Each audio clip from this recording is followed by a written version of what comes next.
आज हम एक कहानी समझने वाली हैं। ये कहानी है सत्ता की। और ये कहानी इस बारे में है कि दुनिया के सबसे बड़े लोकतंत्र में पावर दिल्ली की बड़ी बड़ी इमारतों से निकलकर भारत के लाखों गांव तक असल में पहुंचती कैसे है। ये कहानी है जमीनी लोकतंत्र की, मतलब पंचायती राज की। तो चलिए एक बहुत ही बुनियादी सवाल से शुरू करते हैं। आखिर दुनिया के सबसे बड़े लोकतंत्र में वो क्या सिस्टम है जो ये पक्का करता है कि सत्ता वाकई हर एक गांव तक पहुंचे? मतलब गांव का विकास दिल्ली से तय ना हो, बल्कि गांव के लोगों की अपनी आवाज अपनी मर्जी से हो। सवाल तो यही है ना? और इस बड़े सवाल का जवाब छिपा है एक बहुत ही सीधे साधे आइडिया में, जिसे हम कहते हैं स्थानीय स्वशासन। देखिए, इसका मतलब बहुत सिंपल है।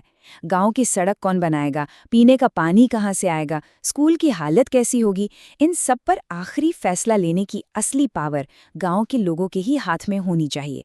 बस यही है इसका कोर आइडिया। लेकिन ये आइडिया कोई नया नहीं है। ऐसा नहीं है कि ये आज़ादी के बाद अचानक से आया। नहीं, इसकी जड़ें तो आज़ादी से भी पहले के भारत में हैं। तो चलिए इस सफ़र की शुरुआत को ज़रा करीब से देखते हैं। बात है 1882 की, आज़ादी से भी बहुत पहले। उस वक्त लॉर्ड रिपन ने लोकल सेल्फ गवर्नेंस यानी स्थानीय स्वशासन को बढ़ावा देने की कोशिश की थी।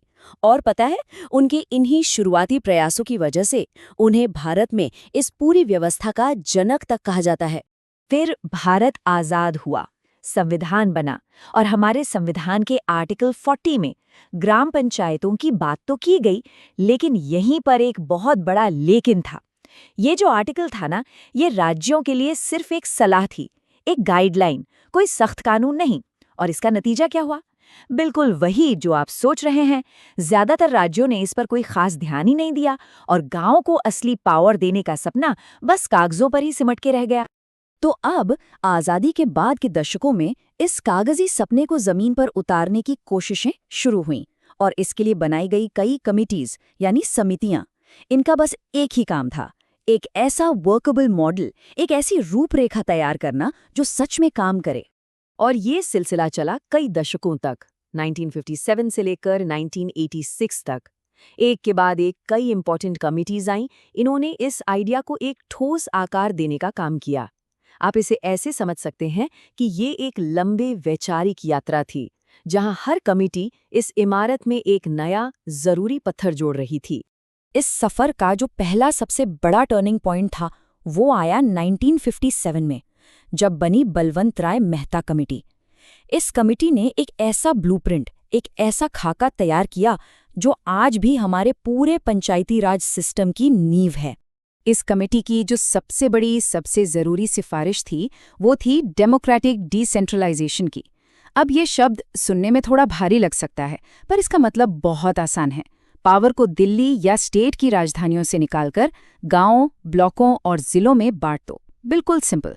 और इसी सोच पर आधारित था इनका मशहूर 3 स्तरीय ढांचा। और इसी के बदौलत 2 अक्टूबर 1959 को राजस्थान के नागौर में भारत की पहली पंचायत का उद्घाटन भी हुआ। लेकिन इसके बाद भी कई साल बीत गए और पंचायतें अभी भी राज्यों की मर्जी पर ही चल रही थीं। फिर आया साल 1986 और आई एलएम सिंघवी कमेटी। और इस कमेटी ने एक ऐसा क्रांतिकारी, एक ऐसा गेम चेंजिंग आइडिया दिया जो इस पूरी कहानी का रुख ही बदलने वाला था। देखिए, सिंघवी कमेटी ने कहा कि असली समस्या तो जड़ में है। जब तक पंचायतें सिर्फ सरकारी ऑर्डर्स पर निर्भर रहेंगी, वो कभी पावरफुल हो ही नहीं पाएंगी। अगर उन्हें सच में, वाकई में ताकतवर बनाना है, तो उन्हें भारत के संविधान का एक अटूट हिस्सा बनाना होगा। उन्हें कॉन्स्टिट्यूशनल स्टेटस यानी संवैधानिक दर्जा देना ही होगा। और बस सिंघवी कमेटी की यही सिफारिश इस कहानी का सबसे अहम मोड़ बन गई। अब हम उस ऐतिहासिक पल की ओर बढ़ रहे हैं जब इन सारे आइडियाज को आखिरकार कानून का रूप दिया गया। 73 ये सिर्फ एक नंबर नहीं है, ये भारतीय लोकतंत्र का एक ऐतिहासिक मोड़ है। यही था 1992 का 73वां संविधान संशोधन, वो कानून जिसने दशकों के इंतजार को खत्म किया और पंचायती राज को एक संवैधानिक हकीकत बना दिया। और स्क्रीन पर जो दिख रहे हैं, ये वो कानूनी शब्द हैं जिन्होंने सच में सब कुछ बदल दिया। अब पंचायतें सिर्फ एक सलाह नहीं थी, नहीं, अब वो संविधान का एक अटूट हिस्सा बन चुकी थी। मतलब अब उन्हें इग्नोर करना या अपनी मर्जी से भंग कर देना किसी भी राज्य सरकार के लिए आसान नहीं था। सोचिए, इसका मतलब ये था कि अब संविधान में पंचायतों का अपना एक पूरा का पूरा चैप्टर था, पार्ट 9। ये उन्हें वो सम्मान और वो शक्ति दे रहा था जिसके वो हमेशा से हकदार थे। तो ठीक है, इतिहास तो हमने समझ लिया, पर इस ऐतिहासिक कानून के बाद आज जमीन पर ये सिस्टम दिखता कैसा है, ये काम कैसे करता है? चलिए अब इसे देखते हैं। तो 73वें संशोधन ने पूरे देश में एक 3 टियर सिस्टम यानी त्रिस्तरीय ढांचे को अनिवार्य कर दिया। सबसे नीचे गांव के लेवल पर होती है ग्राम पंचायत, उसके ऊपर बीच में आती है ब्लॉक या मंडल लेवल पर पंचायत समिति, और सबसे ऊपर जिले के लेवल पर होती है जिला पंचायत। और हाँ, इस पूरे पिरामिड की, इस पूरे ढांचे की बुनियाद है ग्राम सभा। और ये जानना बहुत जरूरी है कि ये कोई चुनी हुई बॉडी नहीं है, बल्कि गांव के सभी वोटर्स ऑटोमेटिकली इसके सदस्य होते हैं। ये डायरेक्ट डेमोक्रेसी का सबसे बेहतरीन उदाहरण है, जहां गांव के लोग खुद बैठकर अपने गांव के लिए फैसले लेते हैं। और इस कानून ने कुछ चीजें पूरे देश के लिए पक्की कर दी, जैसे कि हर 5 साल में रेगुलर और डायरेक्ट इलेक्शन होंगे ही होंगे। चुनाव लड़ने की कम से कम उम्र होगी 21 साल। और शायद सबसे क्रांतिकारी कदम, एससीज, एसटीज और महिलाओं के लिए सीटों का आरक्षण।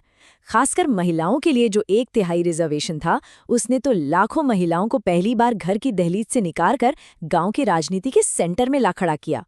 तो एक सिंपल सी गाइडलाइन से एक संवैधानिक कानून बनने तक का सफर तो पूरा हो गया। हमने देखा कि कैसे एक आइडिया ने एक लंबा सफर तय किया। एक ढांचा तैयार है, एक सिस्टम जगह पर है, लेकिन सोचने वाली बात यह है कि क्या सिर्फ ढांचा बना देना ही काफी होता है? और आज शायद सबसे बड़ा सवाल यही है। कानून है, ढांचा मौजूद है, लेकिन क्या असली पावर वाकई गांव तक पहुंची है?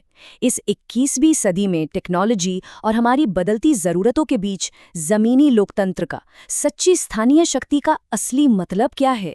ये एक ऐसा सवाल है जो इस कहानी को एक तरह से अधूरा छोड़ता है, और इसका जवाब शायद हम सभी को मिलके खोजना है।